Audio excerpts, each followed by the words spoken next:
Cette vidéo permet d'introduire la notion de structure électronique pour un travail en classe inversée. Entre les explications, vous trouvez les questions posées pour stimuler le questionnement et la mémorisation des élèves.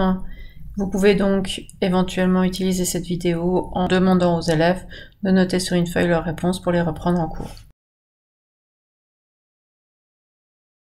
Nous allons voir maintenant un peu plus en détail comment s'organisent les électrons autour de l'atome. Tout d'abord, définissons un terme, le terme orbital. Lorsque je parlerai d'orbital, cela signifie en fait une zone de l'espace particulière. Ensuite, la définition de la couche électronique. Une couche électronique, c'est un ensemble d'orbitales, donc c'est-à-dire c'est un ensemble de zones de l'espace qui partagent un même nombre quantique principal n. C'est pas hyper parlant, mais en fait ce que ça signifie, ce nombre quantique principal, plus il est grand, plus l'énergie sera importante et surtout plus l'éloignement au noyau sera important. Par exemple, ici, on a une distance qui représente le nombre quantique principal n et on voit qu'elle est plus petite pour n est égal à 1 que pour n est égal à 2 et que pour n est égal à 3. Et on note aussi que plus on s'éloigne du noyau, plus on va avoir besoin d'énergie.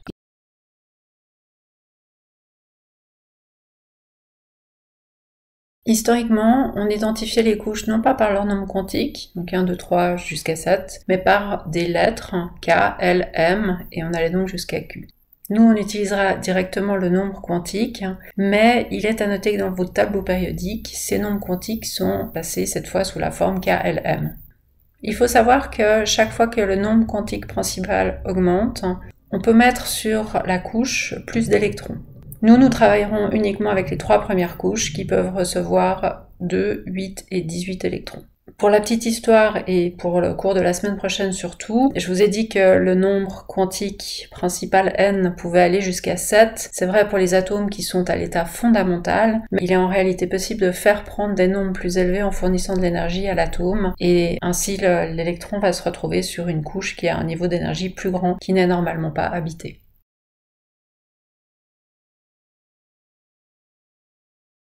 Comme on l'a vu précédemment, ces couches électroniques sont constituées d'orbitales et ces orbitales sont des zones de l'espace qui peuvent contenir 2 électrons. Le nombre quantique secondaire, ce qu'on appelle aussi le nombre quantique azimutal et qu'on symbolise L, décrit ces niveaux énergétiques pour ces différentes orbitales. C'est-à-dire que pour une même couche, vous allez avoir des niveaux énergétiques différents et c'est ce nombre quantique L qui va les définir. Si dans le cas du premier nombre quantique, nous utiliserons les chiffres, dans le cas de ce nombre quantique, nous n'utiliserons pas les valeurs, 0, 1, 2, 3, etc., mais les lettres, car ces lettres ont un lien avec la forme de l'orbitale et c'est celle-ci qui nous intéresse. Vous avez ici des représentations de formes d'orbitales, c'est-à-dire de zones de l'espace qu'occupent des électrons.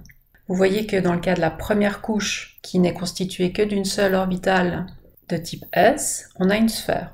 Dans le cas de la deuxième couche, on a une orbitale de type S qui est plus grande parce que le nombre n est plus grand. On voit que lorsque le nombre quantique L est égal à 0, c'est-à-dire à S, nous avons une forme sphérique des orbitales. Dans le cas d'orbitales de type P, vous voyez qu'on a des orbitales qui ont 2 lobes. C'est une forme radicalement différente et il y en a 3 pour un niveau énergétique. Ces 3 orbitales sont simplement disposées différemment dans l'espace.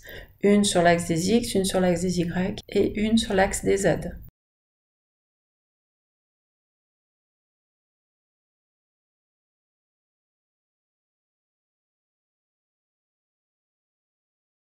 Ce qui représente l'orientation spatiale des orbitales dans l'espace, c'est-à-dire si une orbitale P est par exemple orientée sur l'axe X, sur l'axe Y ou sur l'axe Z, est exprimé par le nombre quantique tertiaire. En résumé, nous avons vu jusqu'à maintenant qu'on distingue les couches par un premier nombre quantique, les sous-couches par un second nombre quantique, et que dans les sous-couches, il peut y avoir plusieurs orbitales qu'on va distinguer avec le nombre quantique tertiaire. Ce qu'il faut comprendre par rapport à cette image, c'est que donc au centre, nous avons dans le noyau, et dans chacune des zones de l'espace qui sont décrites autour, il peut y avoir 2 électrons au maximum. Ce qui est intéressant de voir, c'est qu'en fait, vous avez des zones de l'espace qui sont superposées. C'est-à-dire, c'est comme si vous aviez un appartement à électrons, mais dans le monde des électrons, vous avez des pièces qui se superposent. Donc, vous avez des électrons qui sont dans la première couche, 2, qui vont graviter dans cette première couche grise, et qui vont donc rester dans cette zone de l'espace uniquement. Vous avez peut-être un électron dans chacune des orbitales de la deuxième couche, ce serait le cas de l'atome de carbone, et à ce moment-là, vous auriez un électron dans chacune de ces orbitales, c'est-à-dire un électron qui gravite dans la zone de la sphère orange, un électron qui gravite dans les lobes haut et bas,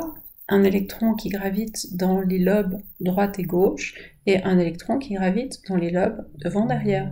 Et ces électrons ne vont pas changer d'orbital. Ils occupent leur espace, ils sont dans leur chambre, si vous voulez. Maintenant, ce qu'il nous faut, c'est un dernier nombre quantique pour distinguer le cas où il y a 2 électrons dans une même orbitale. Comme la définition même, c'est que justement, si on veut pouvoir les distinguer, il faut qu'ils aient quelque chose de différent. Ce qu'ils ont de différent, c'est le nombre quantique quaternaire.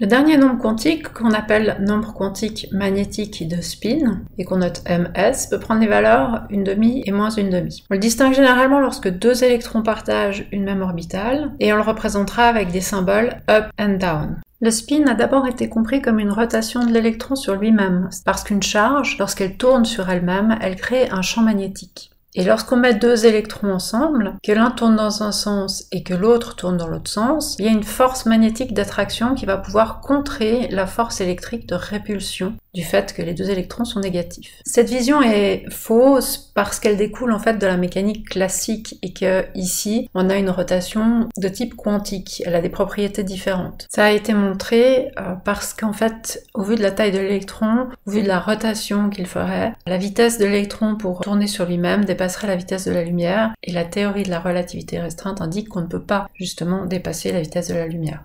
Cette image qui découle de notre vision macroscopique et qui essaye de décrire le microscopique est malgré tout plus facile à comprendre puisque nous vivons dans un monde qui est suffisamment bien décrit par cette mécanique classique, et cette image finalement va nous suffire pour accepter ce qu'est un spin et on restera sur celle-ci.